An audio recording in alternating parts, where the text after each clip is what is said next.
So yun mga kaimahay, dumating na yung in-order kong dalawang peacock bass na isda. So in-order ko yun sa Pet Hobbies dyan sa may Malainin Bago.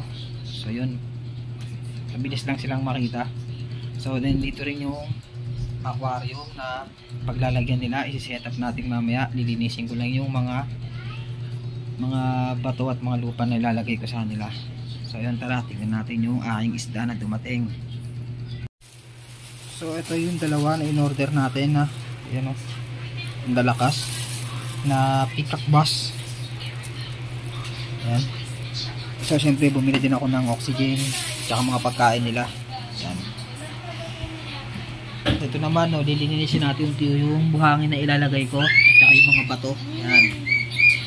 Para mamaya i-set up natin.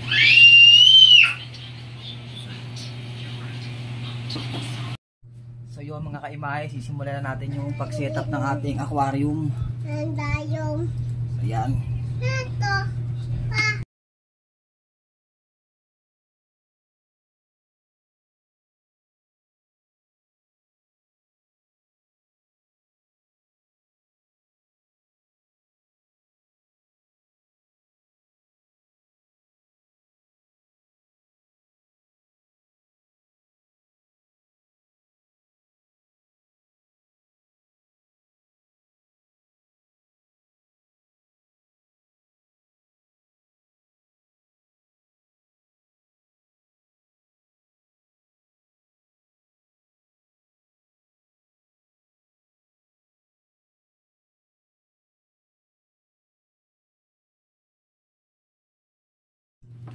So yun guys, nalagyan na natin siya ng buhangin. So ngayon maglalagay naman tayo ng mga simpleng rock formation lang sa loob.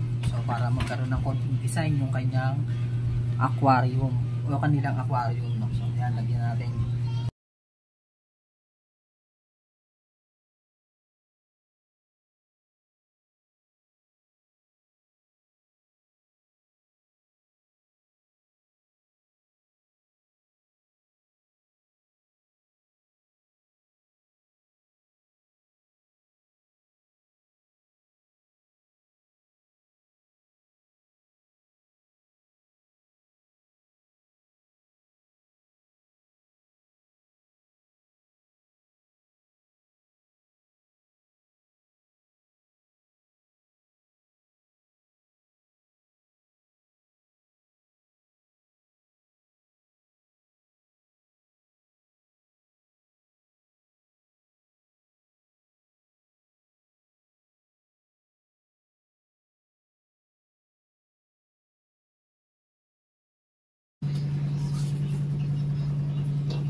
Ayan, natapos na yung corny nating setup. So tingnan natin.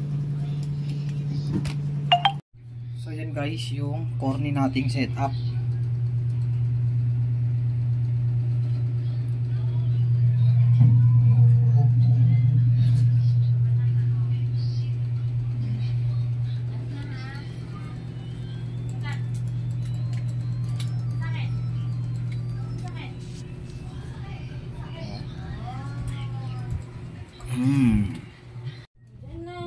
So yan guys, magtutubig naman tayo. So, ilagyan ko muna ng konting plastic sa ilalim para hindi na masira yung formation ng lupa.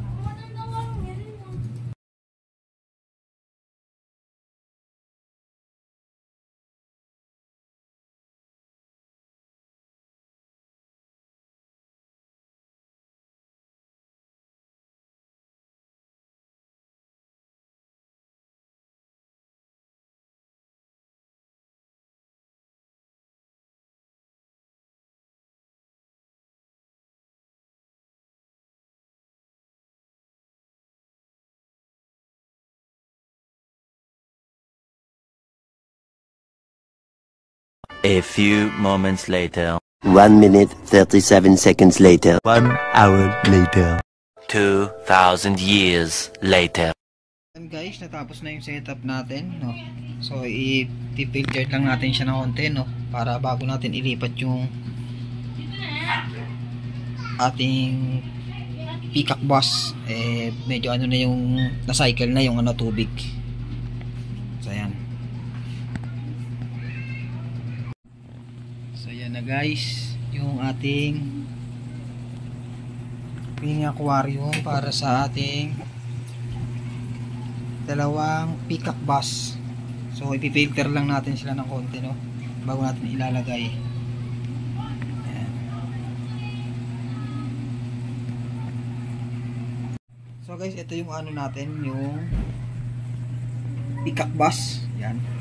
So lagay muna natin dito. Lubog lang muna natin sila.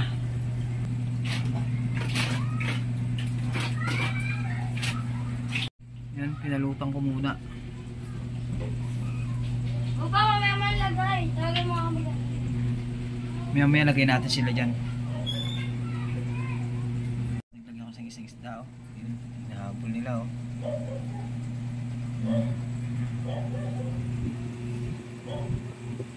Yan guys. Patay ka. Yun.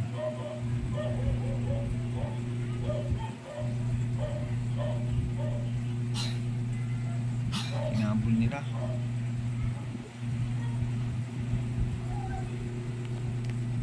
Hindi na uli.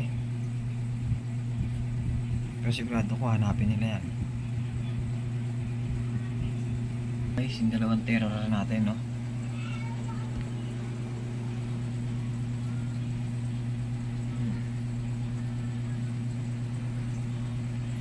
Matakas yung ano nila, pagkain, ayun. Matakas yung pagkain nila. So ayun yung pagkain nila, nagtatago. Nagtatago. So yun,